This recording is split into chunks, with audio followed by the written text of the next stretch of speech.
very warm welcome to the Global Sports Channel today to Mr. Marc Scott. Marc, how are you? Doing very well, thank you. Appreciate you having me on the channel. You're welcome, and I was just thinking before we got on today that you must be a really good guy because you've got such a great name with Marc, yeah? Yep, exactly. Similar to yours. Felt a little different. Now, why don't you start off by telling our audience whereabouts in the world you're talking to us from today? Yep, I'm in Portland, Oregon, in the United States at the minute. A little different from where I call home in North Yorkshire in England. So I'm out here training with a professional Nike running group, the Bowerman Fantastic. Track Club specifically. Well, it is a long way from home, but I was going to say one thing is consistent. It probably rains as much there in Portland as it does back in Yorkshire, yeah? It does. I just got back from a run, the second run of the day, and got rained on both of them. So yeah, now's the rainy season in Portland. Well, if it's any consolation to you, I'm sitting down here in Brisbane, Australia. It's about 32 degrees Celsius today, but it is also raining, so there must be rain all over the planet at the moment. It seems like it. Very jealous of the temperatures though. Now, one of the things I do on the show, Marc, is I offer the guests the opportunity to dedicate their show to someone special in their life. So who would you like to dedicate your show to today? Um, my family back home, don't get to see them very often, so I'll dedicate it to those. Yeah, three brothers at home and my mum and dad. So we'll give a shout out to those guys. Beautiful. And are you going to be having a big family hookup online over Christmas? It's going to have to be online. Yeah, unfortunately, I can't travel home with all the restrictions and everything going on. So I'm actually going to be heading down to Mexico for Christmas and the New Year with my girlfriend. So Oh, we're brilliant. going down there, so we'll have to have a virtual Christmas with both families. Now, which part of Mexico are you heading to? We're going to Cancun, a little south from Cancun, Playa de Carmen. Oh, well, you won't be. You might be surprised to hear that my fiance is in Cancun right now. She's stuck there and she can't get out to come and be with me here in Australia. All right. Yeah, well, it's not a shame you can't be together, but she's stuck in a pretty nice place, I think. Yeah, actually, I'm going to tell her, Louisa, you look after Marc when he comes down to Cancun and make sure he gets out to all the right places there. Yeah, she's probably got some local knowledge that you Yeah, can dive into there, Marc. yeah, that would be great. Much appreciated. Now, before we go any further, a little birdie tells me that you're celebrating a big day on Monday, so the whole Global Sports Channel team wants to wish you a very happy birthday for next Monday. Yeah, thank you very much. Getting old, 27 coming up. Getting old. What's been the most important lesson you've learnt in your first 27 years in life, Marc? Would you say is your most important lesson? Um, just to do kind of things how you want to do it. It doesn't really matter if someone is a little different or unique.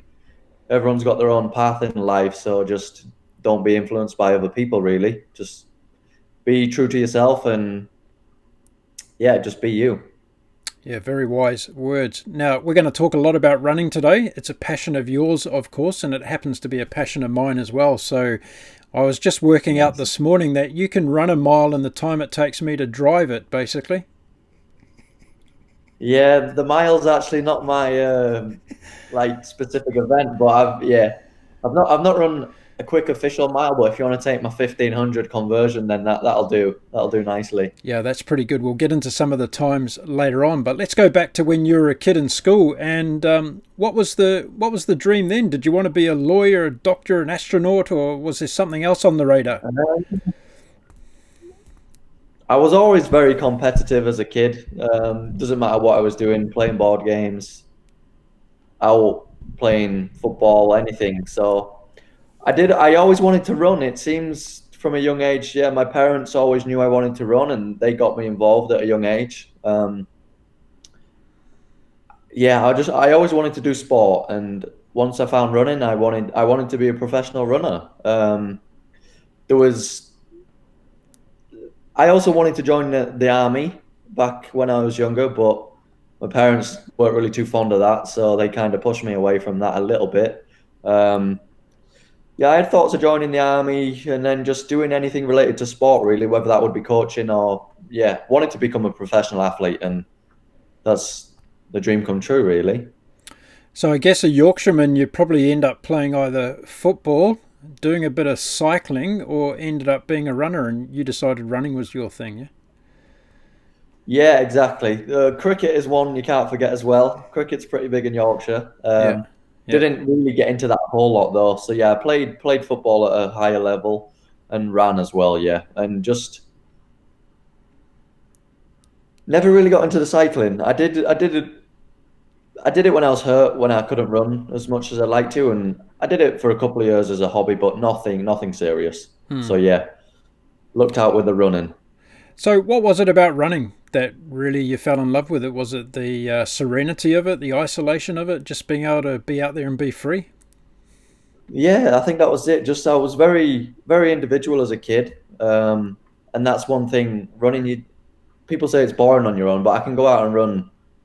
I can go out and run every day on my own and not get bored at all. And I think that's yeah what I've taken forward to today. Like it's a sport. You don't have to be team orientated. At times it can be, but if you want to go and run on your own, then go ahead and go do it. So that's just kind of what I found. I could yeah, there's little bit of freedom within running, and I was had a bit of success as a kid, and I like the success. I like to win, so Hmm. that's why I continued.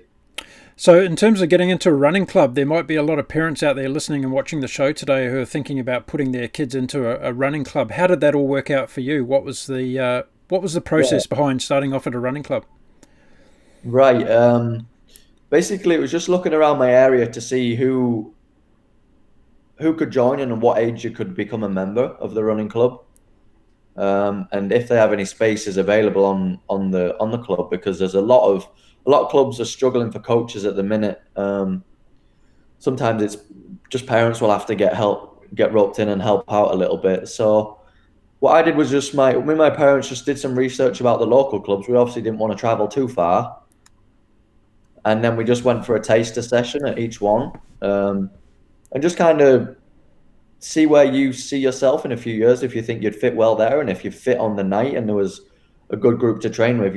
Some people you don't really want to be going to a club and training alone because that's not really the idea behind it all. So Hmm. it's just where you see yourself fit best, and if there's some guys and girls you can join in with. So, for you, did it feel quite natural being in a club environment around other runners, or were you still feeling as though it was better off to be isolated and get out there and do training by yourself? Um, it just gave me that little extra drive, and there's more people who I could compete with a little bit better rather than just pushing myself on my own. So I enjoyed the club system very much, and it's still a big emphasis back in the UK when I go home. I still compete for a club, so Hmm. um, yeah, it just helps that much with a bit of drive and a bit of competition. It just can bring you on further as an individual. Yeah. So back in those days, were you sitting down and watching the tally and watching all the Great Britain great middle distance runners? Was that something that you were inspired by?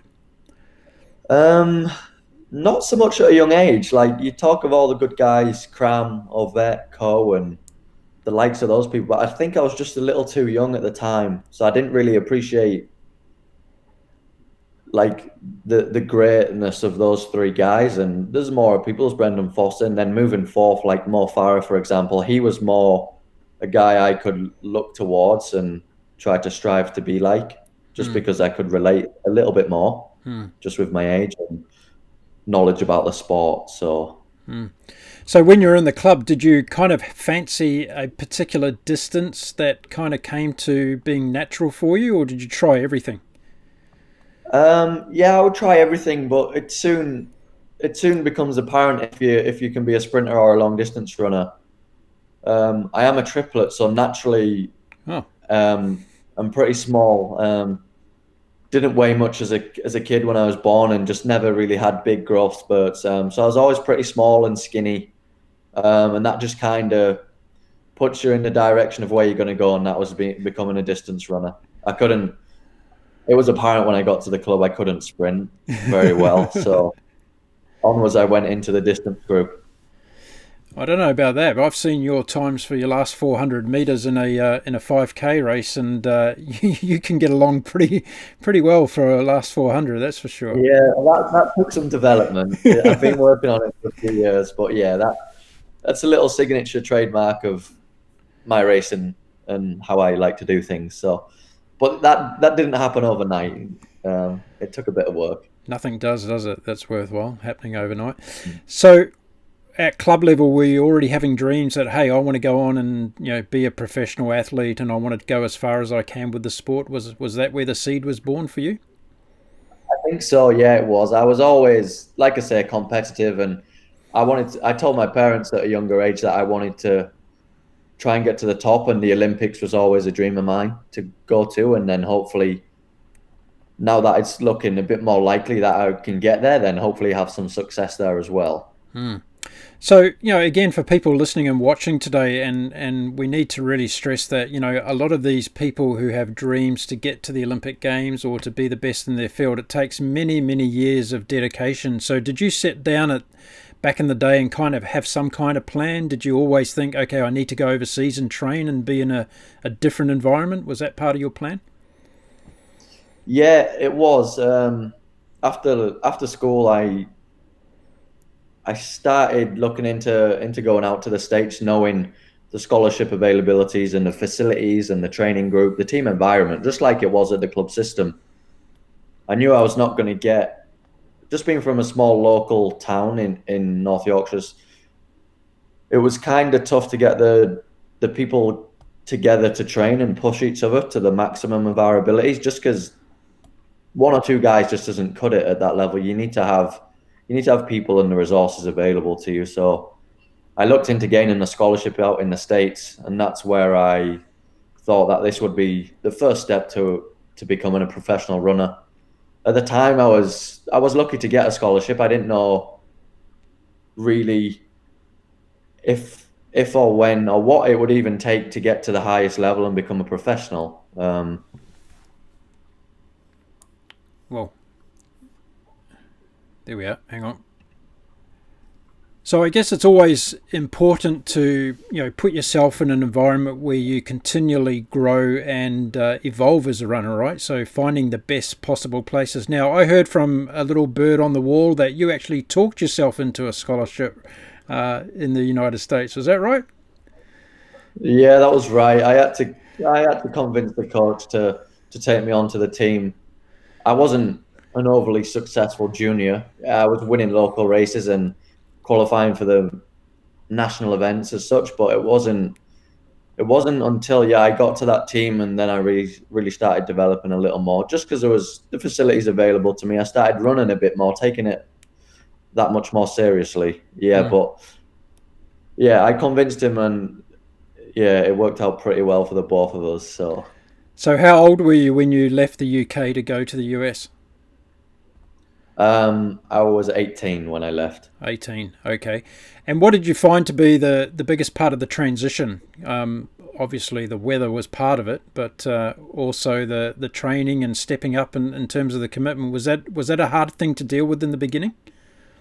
It was at first because, yeah, like I wasn't obviously going in and being the best guy on the team. I was the youngest guy, and I had to jump in with these 20, 22-year-old guys who had been in the system for a few years. They knew what to expect. So I got a lot more training behind me and got a lot of mileage put on me. Not a lot compared to some people now, but a lot from what I was doing back before I went out there. It was just adjusting to the weather and the climate, really. And then because I was down in Oklahoma, where it's pretty hot and humid. Um, I just we'd have to get up at 6 a.m. and I was not used to that sort of stuff, early training, and just the long days of then training early, studying for the day, going to lectures, and then training again in the evening. So it took a while getting used to, and just adjusting to the whole new system. I used to do a travel show before I started the sports channel, and Tulsa, Oklahoma. Can you give us a couple of great things about Tulsa, Oklahoma? Yeah, well, people always struggle to find great things about it, but it's just the small city. It's just a set like it's got a great university, obviously, which is what I attended. That's what I really liked about the place, and it's just a very unique city. Famous back in the day for its oil, and that's still part of the what drives the city today. But yeah, I had a great time there. It's got everything you need as a runner, and the university is a very big part of the city. So Yeah. So, in terms of a middle distance runner, how do you start to kind of work out what distances are the ones that you really want to and should focus on? How long did it kind of take you to find your sweet spot? um, it took a few years in that college system I was in. Well, I naturally had success on the cross country, and that was obviously the longest distance I could do versus a 800 or a 1500 on the track. So that kind of led me to doing just the longer distances on the track. So then I'd go on and do the 5K and the 10K on the track. And it just shows in the training and the workouts we do that there's more potential in those events than there would be in the 1500, for example. So, what were some of the biggest changes to your training regime compared a typical day training back in the UK to when you went to the US? What sort of things changed within your training regime? Yeah, it was just the accumulation of more running. As a young age, I wasn't in a coaching system where I was pushed into doing a lot of running at a young age. So I just think the biggest transition for me was just adding more running into the week. Some days getting out a couple of times a day, and then just extending like the duration of the runs and the miles. So that was probably the biggest adjustment, just because I had to do that if I wanted to compete with those guys. Because you go over there as an 18-year-old and you're all on a level playing field. You're facing up against 22, 23-year-old kids. And so the base big adjustment, yeah. runners talk a lot about that base load of training and building that foundation. So you're basically saying that was a critical part of your evolution as well, as getting that base load in when you were younger, yeah? Yeah, definitely. It just helps so much. It's like you can take it in the years like that way. It develops you into an athlete who you are today, and then even now's a base phase for the season coming up. So it's imperative no matter where in your career you are. It's always needed. That foundation needs to be as big as it possibly can. Interested to know what evolutions you found out about yourself, not only as a runner but as a human being after you'd been living in the US for a while. What were some of the things that you were finding out about yourself? Were you as resilient as you thought you were? Were you as tough as you thought you were? What kind of things unfolded for you? Yeah, I was definitely found out I was tough. Yeah, just being able to endure that, especially with the distance running, being able to endure that pain for a long onset and just being able to deal with it both mentally and physically. And that's why I think I'm in the events I am today, just because I have the ability to do that versus dealing with that kind of lactic acid in another event like the 800 or the 1500, for example. So yeah, I learned I was pretty tough in that respect, and that I was mentally strong and was able to get through the long, tough days. So on the flip side, the things that you recognised about yourself that you needed to focus more on, what were some of those things? Yeah, I kind of needed, like I said earlier in the show, just to not really get sidetracked by other people. Those guys who were quicker than me at the shorter distance stuff, I knew that wasn't going to come overnight, and I had to kind of let that go. It was frustrating at the time, but if you can't keep up with them, you just got to work it and practice, and it's going to click eventually. And I was just working on those little things, lengthening the stride and putting quicker intervals into my running just to be able to do that sort of thing. So it's hard to take at some point where you're getting beat by these guys, but it's work today, so it's paid off and it's led me to where I am. And how important was the evolution of coaching as well? The people that were mentoring you and taking you on this journey, how impactful was their input to your evolution as a runner? Yeah, it's only half the battle being the athlete. There's people standing there in the cold with the stopwatches every single session and workout I'm doing. So even from when I was in the club system as a 11-year-old is when I joined. Had great coaches at the local club, and then that just developed onto my college coaches and my professional coach now. They've all had input, and I wouldn't be where I am today without those guys. So there's a lot of credit goes out to them, and Yeah, they know who they are. yeah, absolutely. Now, you were telling me off air just before we started the show that you duck into a bowl of porridge for breakfast this morning. When did the whole nutrition side of it become very serious for you? Have you always been someone that's been healthy from a nutrition point of view, or did you have to change things in that area as well?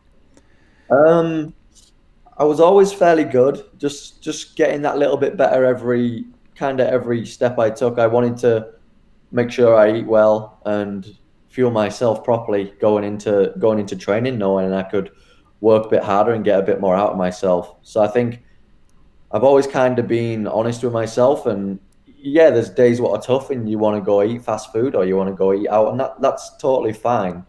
But I enjoy cooking at home and I enjoy eating healthy.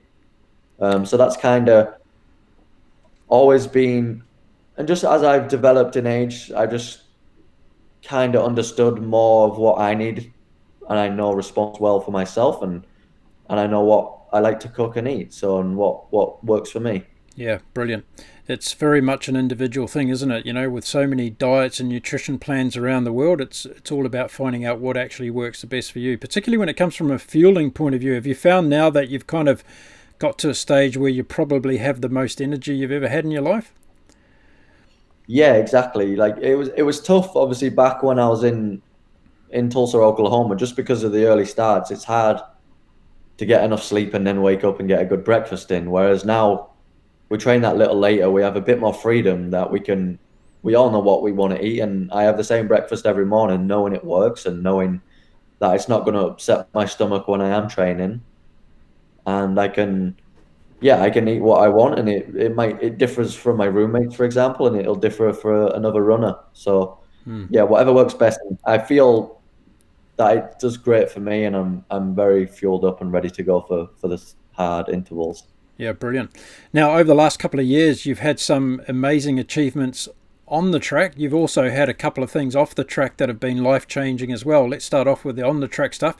How fast were your time improvements coming along? Did you see that you were having massive improvements in short periods of time, or has everything been on a gradual trajectory of getting better and better? Um, yeah, just with the accumulation of like that foundation I talked about, it's just all that builds up and builds up and builds up, and it doesn't go anywhere. You just need that consistency year after year, and I think that will help, and that is the best way to move forward as an athlete, especially in this sport. But yeah, it's taken me a couple of years in both the two major systems I've been in at college and as a professional. It did take me a couple of years to adjust and to kind of figure out where I stand, and then I would seem to have a little jump. Hmm. So yeah, as I became a junior, a senior, and a fifth year in college, that really brought me on a lot, just because I was used to the system, knew who I was racing against, and just those couple of years, 2 3 years added up together, really set me in good stead. And then again, it's just tough when you move to a new program. But I tried to find a program what would fit me well from what I did in college and what would work for me as a professional. Hmm. Um, and just the accumulation of that all clicking together seems to have really worked this past season, Yeah. and hopefully will continue to develop as we move forward. Hello. We've got. So you talked earlier about Sir Mo Farah being a bit of an idol of yours, and you ended up breaking one of his records. Tell us about that, how it came about, and how you actually felt after doing it. Yeah, originally I didn't know I'd broken like his record. I didn't do research going into the race. He had the British record and the European record, so I got a double whammy, which was nice. Yeah, that was just the season gone indoors in Boston, so I broke the British and European record for the indoor 5,000 meters. Yeah, I was just that race. I knew I was in pretty good shape. Didn't quite know where we were at, so I was just going in and trying to hit the Olympic standard, Yep. ready for Tokyo coming up. But obviously, with all things going on, delayed, and then it ended up running pretty well. And then it was my agent actually told me what records I'd broken, and then we broke the British record. And did a bit more research, and I broke the European record as well. So that was I was over the moon to do that, and just totally unexpected given the circumstances. So how does it feel when you've kind of, not kind of, you actually broke a record of a running legend? How does it feel to be, in such a small group of people in the world that have achieved something like that? Yeah, it's a great feeling just knowing, looking at that leaderboard, that my name's ahead of his. Yeah. It's good. It's good to see that, and it's always going to be there now, which is even better. That you can always, who knows, however many years, I can go back and show people that my name's ahead of his, and I was quicker than him at that discipline. Yeah. That's good. Yeah, it's a great feeling. Just hopefully there can be more of those in the future. Yeah, wonderful achievement. Now let's talk about the Olympic Games, because you said earlier in the show that that's obviously something you've set your sights on, and I'd like you to explain for the listening and viewing audience today, how difficult is it as an athlete to kind of look at 4 years ahead and say, right, we've got to put a plan together here, we've got to stay motivated, we've got to stay injury free, which is obviously a big thing as well, and try to peak for, in this instance, Olympics that didn't happen and being delayed. So how's that affected you from a psychological and physical point of view? Yeah, it was really tough to take the blow when it first got announced. Just like you say, we've been working so hard for this moment. Every single sports person who was striving to be at the top of their sport and at the Olympic Games, it's something what everyone dreams to do. But it's just a huge blow, like very demoralizing when you've worked so hard for that given event. At the same time, it helps that there's small milestones along the way over the 4 years. You've got obviously the World Championships and the European Championships, etc., which do come along every year now. Just being, if it's not the Worlds or the Olympics, then it's the Europeans, for example. So it's nice that you kind of do have these smaller targets which set you on the path to the Olympics, which helps. Obviously, no major games what we got to compete in 2020, so that was a shame. But it just gives you. I just had to take that demoralizing blow and turn it into a positive, and just be like, look, it just gives me that bit more time to get ready. Yeah, I was in the shape of my life going in when I broke the records and stuff, and it had been nice to see what I could have done on the big stage. But I'd say right now, I'm in better shape right now than I was a year ago. So hopefully we can just move that forward, and I can be that guy who was like, I'm glad we had an extra year, and change the negative into a positive, and move forth like that instead. So what's the psychological approach at the moment? Do you go out training every day thinking that Tokyo is going to happen in 2021, or is there still a seed of doubt there that it may not happen? Nah, I'm fully committed to it at the minute.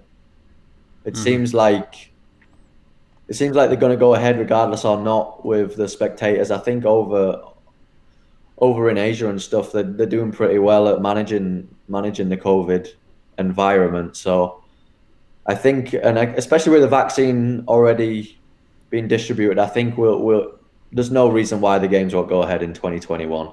So it's all eyes set on the games. Yeah. So do you think about things like you might potentially have to go into a quarantine bubble and all those sorts of things? Have you started thinking about and planning for those kinds of events? Not as such, no. My coach and my agent are going to be responsible for that sort of thing. They do a pretty good job at taking care of us all. There's nearly 25 athletes on the team now, so we're kind of already in a bubble anyway. And if that means we have to stay in a bubble for the Olympics and stuff, then so be it. We're used to that already. When COVID hit over here, we kind of got separated into smaller groups and people who we were living with and we could train with. So we've dealt with it in the past, and it'll be easy to deal with knowing that the Olympics are just around the corner, and this is the whole reason why we're doing it. Yeah, right. Okay, cool. Now, as you say, over the last year or so, you've run some fantastic times. Things have really been improving both on the track and off the track. You ran a great half marathon as well. What do you prefer? Do you prefer the track or the longer distance on the road? Yeah, prefer the roads. Yeah, honestly, that's where I grew up, on the roads, and didn't really see myself as a track runner, just because, like I said, I wasn't that quick, and there's only a certain distance you can run as a junior. So I kind of naturally just gravitated to the roads. And I've always had success in the roads. It just took that bit of time to practice on the track, and that's obviously coming along as well. So it's nice that I can pick and choose. Mm, mm. But yeah, ultimately, I think I see myself as more of a road runner moving forward in the future. Who knows if that'll be in a year or two, or in 5 after the next Olympic cycle, for example. But ultimately, I think my career might end on the roads. So, as you say, you're 27 years old on Monday. What's the kind of age where you'd assume that you would peak for the distances that you're currently doing, say, on the track? Yeah, don't think I'm far off it. Maybe 28, 29, something like that. And obviously, as you get a bit older, then I think the peak just shifts slightly as you get a little older for them longer distances. Mm. Um, yeah, I think in a couple of years' time I'll be at my peak for the track stuff, and have a good few years of training behind me, and then hopefully that can just move across nice, and just just be pretty good, like moving forward onto the roads. It should like transfer pretty nicely. We're seeing longevity in lots of sports coming to the fore now. We're seeing people like Federer in tennis, 39 years old and still, right up there in the top 3 in the world. Is it something that we're seeing more of in athletics? Are we seeing people continue their careers a little bit longer? I think so. Yeah, just because, if especially with the technology now, the new shoes and things like that, they just help so much. And the spikes, you're not feeling like quite as beat up the next day after you would for a hard session. Even a year ago, before these shoes came out, we had a long track session yesterday, and we're in spikes, and it's just amazing how well you can bounce back the next day and feel after that. So I think that really is helping. Obviously, it's not just spikes; it's all the talk about the shoes and running these days, which are why people are running so fast. One, and also being able to train at a higher level, because there's a lower risk of injury there, pushing the body further and just being less susceptible to injury. So I think that looks well for the sport, and for those guys and girls who want to give it those extra few years. I think there is the ability to do so now. I'm interested to ask you about that because there's a degree of controversy around the new technology that's come out from different people. I had Zola Budd on the show the other day, the barefoot sensation from South Africa, and I was going to ask you if you've done any races in barefoot actually. But I have not. what's your position on these new shoes? And I don't want to name any brands because they're all getting into it at different levels. But do you feel that we're almost on the line of performance enhancing equipment here? Um, as such, yeah, but I think it's gonna be transparent across all brands, as you want to put it. Now, it's not going to be favorable to one versus the other, because everyone has the ability to make a shoe. Likewise, another, like, everyone's on a level playing field now, is the way I see it. So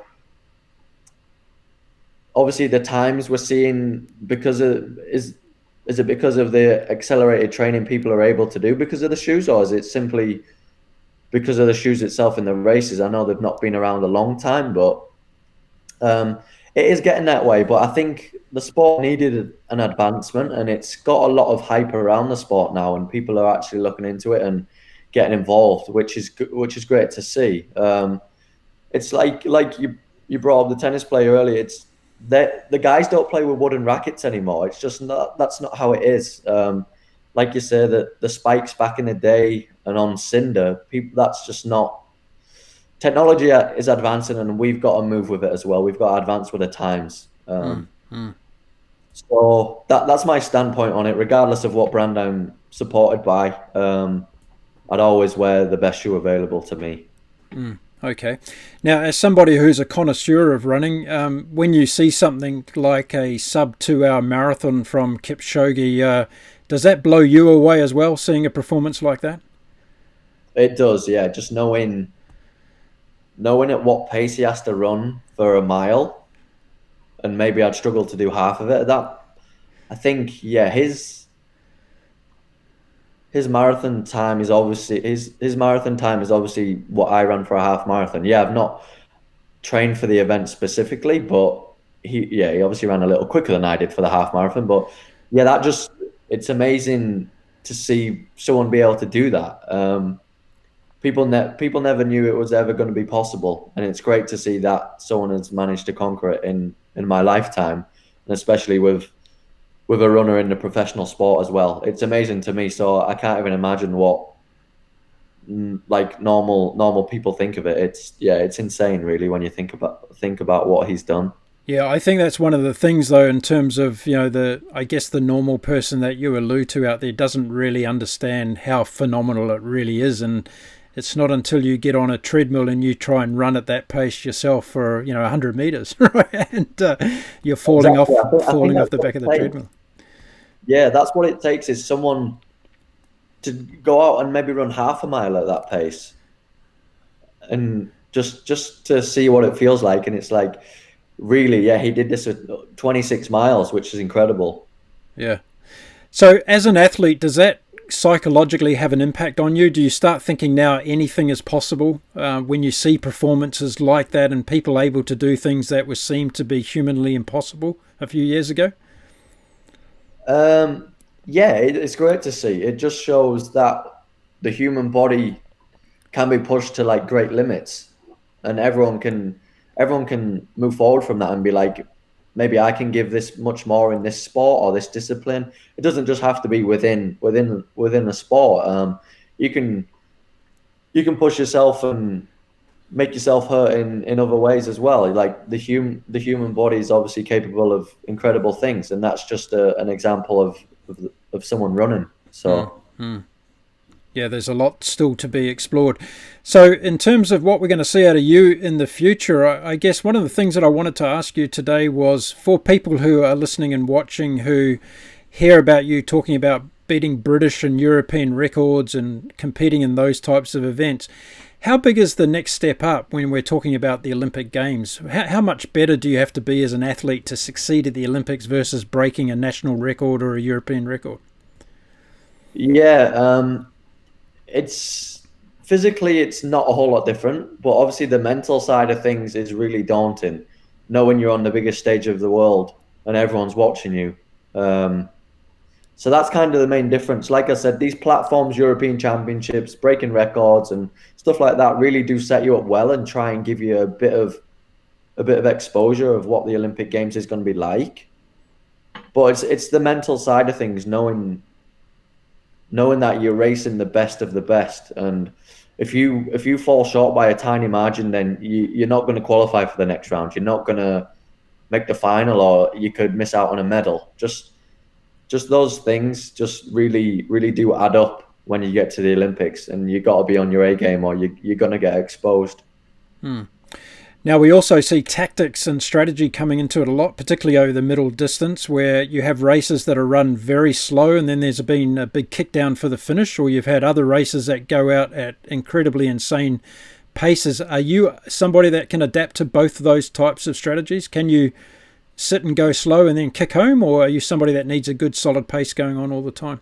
I would usually say that I'd prefer a slower pace and then like go for the last lap as quick as I can, and usually I'd be right up there. But now that I've reduced my times and I feel I can be competitive on the Olympic stage, that I'm in the training group I'm in right now, I feel like we're going to be ready for any sort of conditions which get presented on the given day. So yeah, usually I'd say I'd like a kick for home, but whichever way it comes to me, I'm gonna be there and I'm gonna be ready to give it my all on the day. So yeah, just obviously with running quicker than I have ever before. Hopefully that'll happen again in 2021, and then we know then looking at previous years that every year it would take a certain time to qualify for the final and to win a medal, then we can be like, we've done that. We know what it takes. So you just got to hope you're ready on the day. Do you believe you can stand on that top step in Tokyo next year? With the right steps moving forward, yeah, I wouldn't. I'm a competitive guy. If it's a slower race, or even if the race goes in my favor, then I wouldn't like to say no. Anything can happen. It's been done before, so there's no reason why not. And are you going to be running against Mo Farah? Is that going to be a possibility? That's a possibility in the 10K. Yeah, I need a qualifying standard for that first. I've got the qualifying standard in the 5K. Right. But he's announced he's only going to be trying to defend his title in the 10. Okay. So yeah, hopefully we'll be teammates. Obviously running for Great Britain together. So. Fantastic.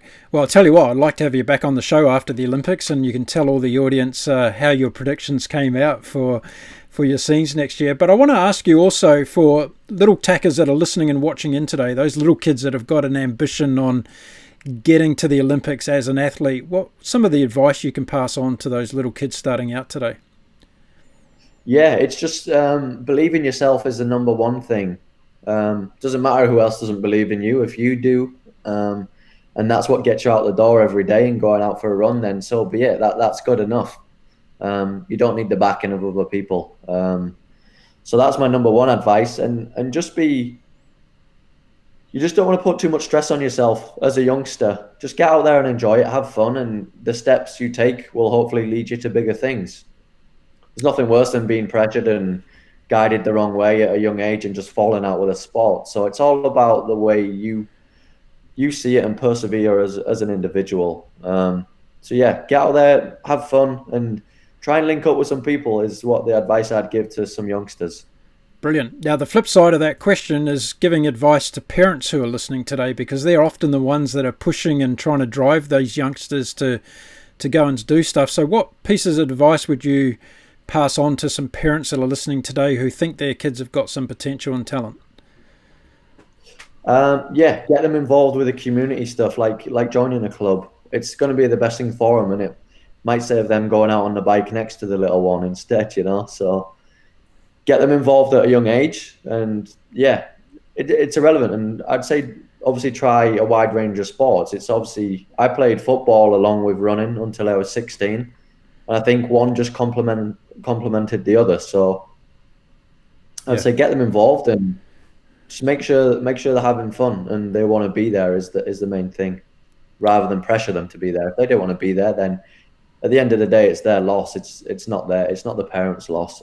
If they want to be there, they'll let you know. Yeah, that's good advice.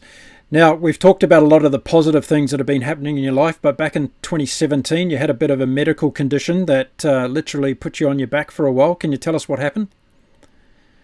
Yeah, it's hard to say what happened because I don't really remember a lot of it, and I'm still unclear with the medical examinations I got. But leading into the 2017 NCAA Championships, I was out in Eugene where it was being held at the University of Oregon, Hayward Field. I was just doing a training run with one of my teammates, and next thing I was collapsed on the floor and having kind of a mini seizure.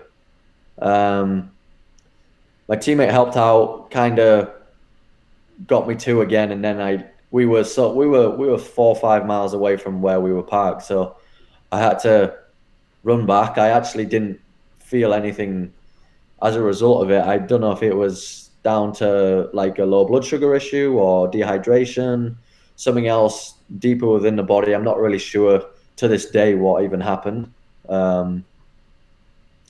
So yeah, I had to run all the way back, and then I didn't know if to tell my athletic trainer because I just didn't want it to hinder my race coming up. So ended up being smart. I didn't want it to come back and bite me and something serious happen. So I let them know, and then I was in the hospital, getting all these examinations and seeing what was going on. Leading into the biggest race of my career. Wow, must have been frightening. It was frightening. I was just so competitive. I'd worked so hard to get there, and it was my opportunity as a stepping stone to become a professional.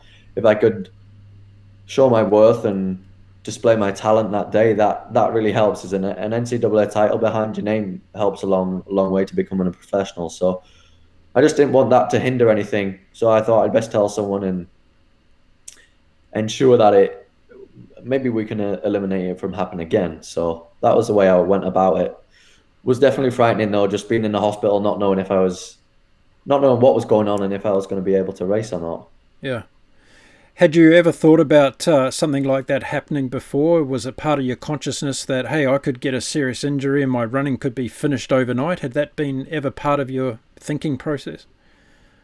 Not really, but it's kind of a thing what can happen to many people. You never know if it's happened before. You could go out training and you could get hit by a car or something like that. It's just not something you plan for. I never thought I'd be having a seizure at the top of a hill in the middle of Eugene in Oregon. So it's nothing you really plan for. You just hopefully you're the lucky one and it doesn't happen to you. Obviously don't wish it upon anyone, but some are just unfortunate, and I was unfortunate on that day. Had you had a lot of stress in your life at the time with training and just life things at all that were going on? Nothing. No, I'm pretty calm and collective individual, really. I don't usually let things like that bother me. So no, I was just confident with my training and where I was at moving forward. Knowing I was one of the favourites to win the race. I was enjoying training. Things were going really well, so didn't have any prior indications. So no one had stolen your bowl of porridge in the morning from breakfast or anything? They had not, no. So I was all good in that department.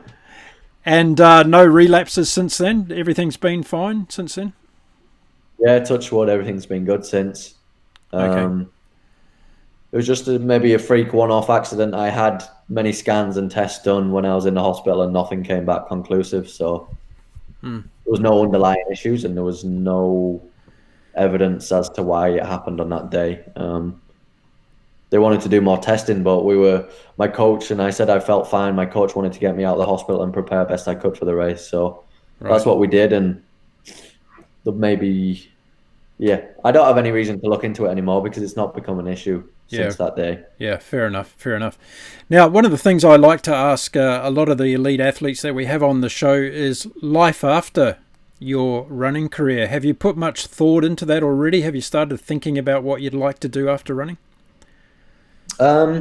Still want to be involved in the sport to some degree.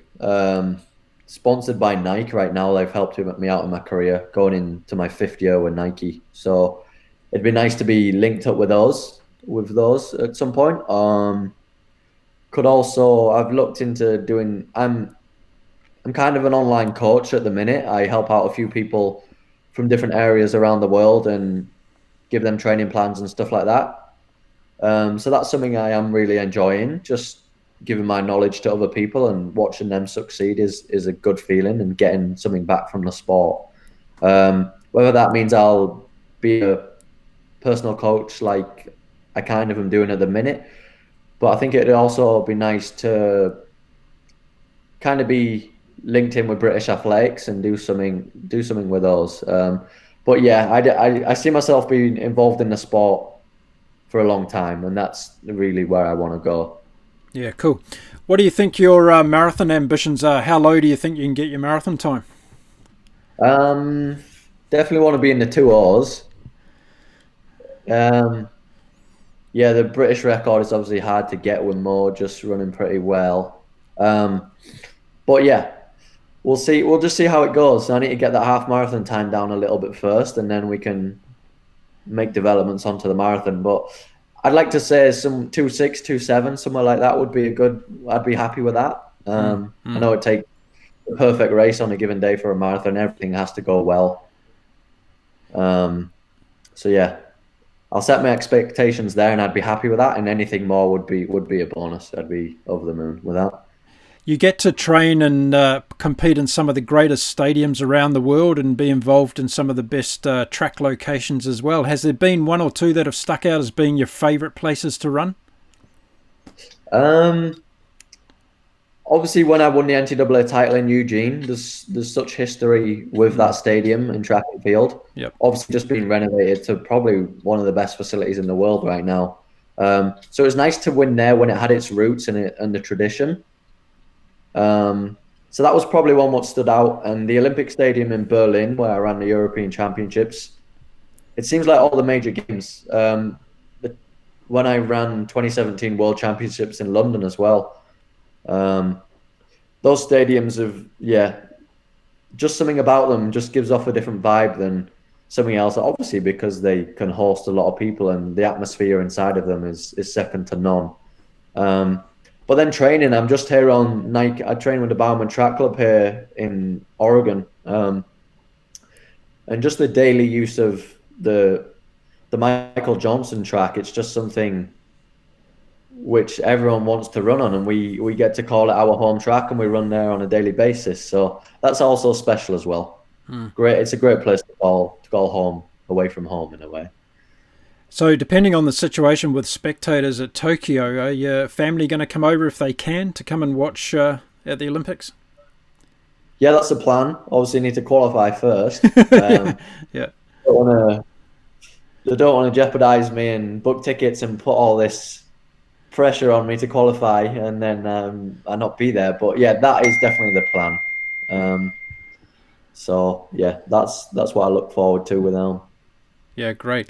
So my last question for today, Mark, is over all these years you've been involved in running, traveling the world, living in different parts of the world. What have you learnt about yourself the most as a human being? What sort of some of the things that stand out as far as life lessons go for you?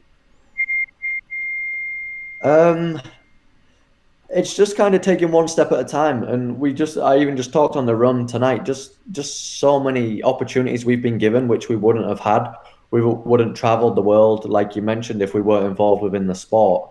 So it's just not taking it for granted. It's a great opportunity that I've got. What I'm doing, being able to do my dream job as a professional now, and it doesn't have to be within running. It's just making the most out of every day and just bettering yourself for what's to come, really. So gratitude is a big thing, right? It is, exactly. Yeah, I'm very, very grateful for the opportunities I've been given and what I'm able to do today. Yeah, brilliant. Well, listen, from everybody on our side, we wish you a fantastic birthday on Monday. Do you have any special plans laid down for Monday? I don't. I'm going to be traveling to Mexico on my birthday. That's going to be the plan. So it'll be a delayed celebration, but it'll be a very nice place to do so. I'll get Louisa to organise a welcome party at the airport for you in Cancun, yeah, and make sure you've got a red carpet treatment. Great, Well, listen, thanks very much for coming on the show. It's been great to listen to you talk about your athletic journey, and we all know you're going to be there in Tokyo next year, and we're going to be rooting on for you to get on that top step of the podium. So, Marc Scott, thank you very much for coming on the Global Sports Channel. No problem. Thanks very much for having me. It's been great. There we go, Marc Scott, who's on a fantastic trajectory with his athletic career, and let's hope we can run him home at the Olympic Games in Tokyo next year. We're all going to be rooting for him, that's for sure, as we have no doubt that he's going to qualify and make it through there all okay. Marc's just agreed with me that he's going to come back on the show after the Olympics and have a chat to us about that experience, because it's not every day you get to speak to somebody who's had that Olympic Games experience. If you've liked our show, let us know. There's plenty of opportunities to comment. Connect with us on social media. We're on Facebook, Twitter, and Instagram. Let us know if you'd like to have a specific athlete on the show, and we'll do our very best to bring him or her to you. And if you haven't already subscribed to our YouTube channel, please do so. Hit the subscribe button. Press the little bell notification, and every time we drop a video, you will be notified. And also check out our website, globalsportschannel.com. You can see plenty of other interviews there, as well as our blog section. We have a product review section, and we have a weekly radio show. There we go, all from the Global Sports Channel. Thank you for your time today, listening and watching this particular show. I'll be back again soon with another one. Until then, my name is Mark Philpott. I wish you a happy and safe week ahead.